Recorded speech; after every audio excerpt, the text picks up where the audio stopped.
7.5, any court, including this court, cannot by a judicial order confer jurisdiction on itself or any other court, tribunal or authority.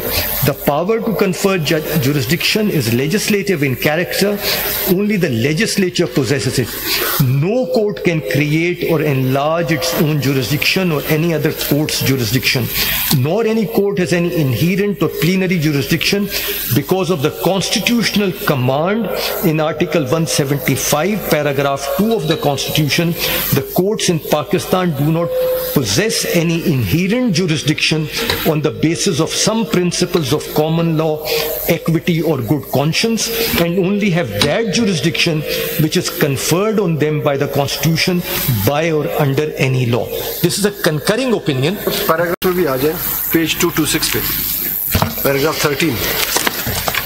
यहाँ पे भी इन्होंने request की थी, case law refer किया था जी sir, request progressive और purposive interpretation के लिए.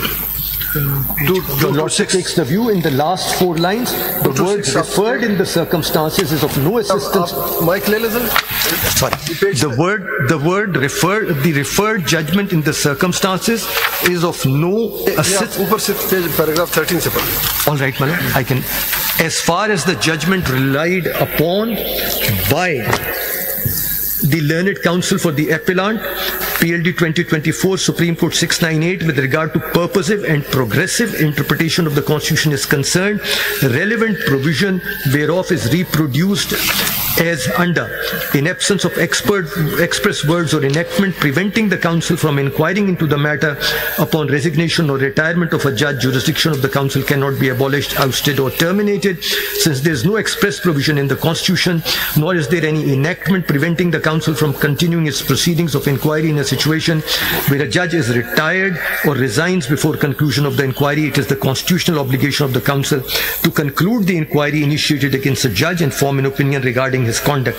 In the referred case, Article 209 of the Constitution was under discussion. Your Lordship then discusses it, and the last 4 line. Had the provision of Article 209 of the Constitution been interpreted progressively or purposely in a manner that upon retirement or resignation of a judge, the inquiry initiated by a constitutional body shall stand terminated, it would have amounted to adding these words into the Constitution, which is beyond the domain of this court. The referred judgment in the circumstances is of no assistance to the appellant. Rather, it strengthens the view that the Constitution has to be interpreted rigidly and to be implemented in its letter and spirit. As has been discussed above, that the appellant does not qualify for reserved seats, therefore we cannot mold the Constitution in a manner to facilitate FCIC. The appeals to such extent failed. My Lord, I may point out. Next, kal ke liye. My Lord, I have concluded my submissions. If Your Lordship will allow me to state one sentence, which is that I have only read this judgment, which I read before my Lord Mr. Mandukhel's judgment, PLD 2024, Supreme Court 1028. The opinion that I read from was the concurring judgment of my Lord Mr.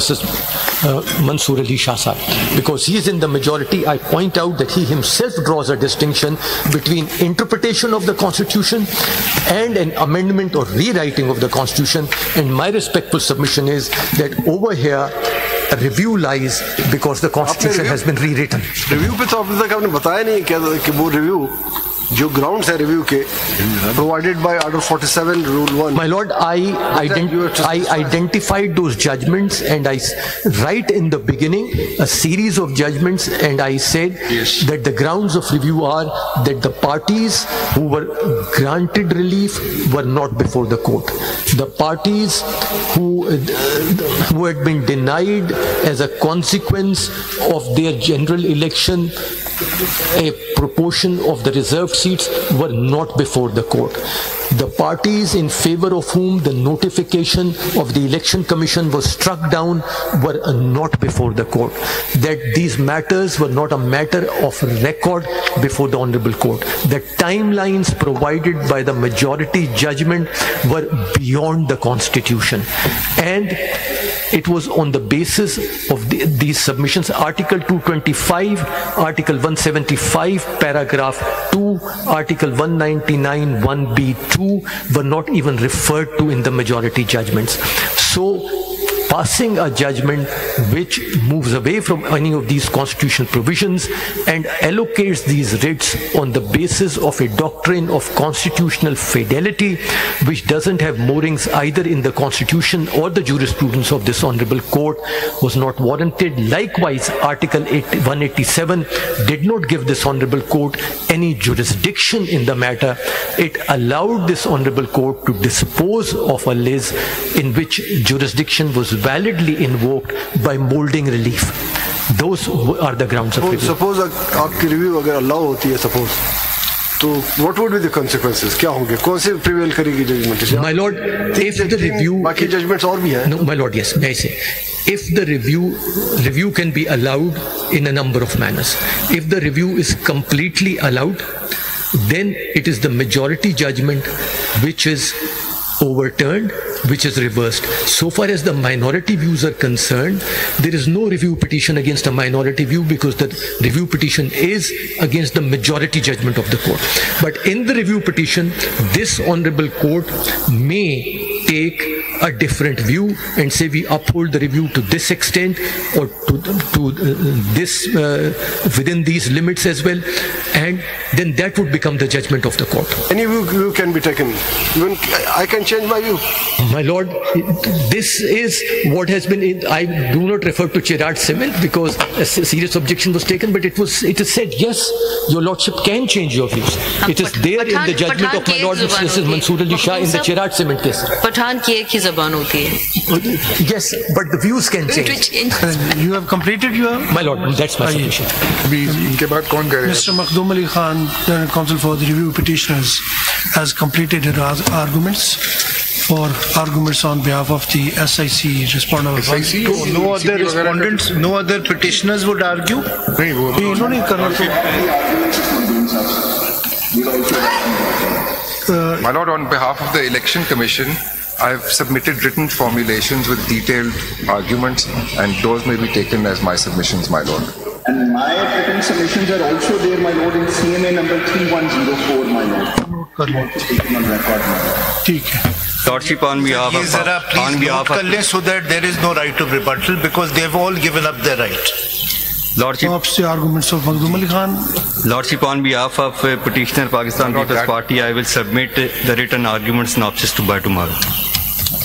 Written argument उनको पहले दे देना, फिर वो जवाब भी तो देना है ना. उन्होंने आपको मिल गए सारे रिटन सबमिशन? वो हमें कुछ नहीं मिला है. आपको लेना होता है, आपको वहाँ से लेना होता है. जी सर, आपको वहाँ से लेना होता है. नहीं सर, सबमिट करेंगे तो लेंगे ना. चले आप अपने तो ECB ने कर दिया है ना. I'll start tomorrow.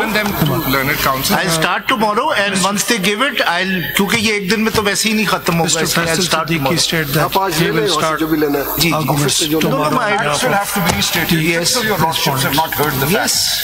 This will not be. हम आपसे सिर्फ कह रहे हैं कि आप ऑफिस जी इनकी ड्यूटी है जी, ये हमें दे दें. कल 11:30 फैसल. जी, thank you sir. My lord, ECB has not waived its right to rebuttal if need be. ठीक है, वो तो हमने देखना है, वो उनकी तो सब बातों पे ना आया करें.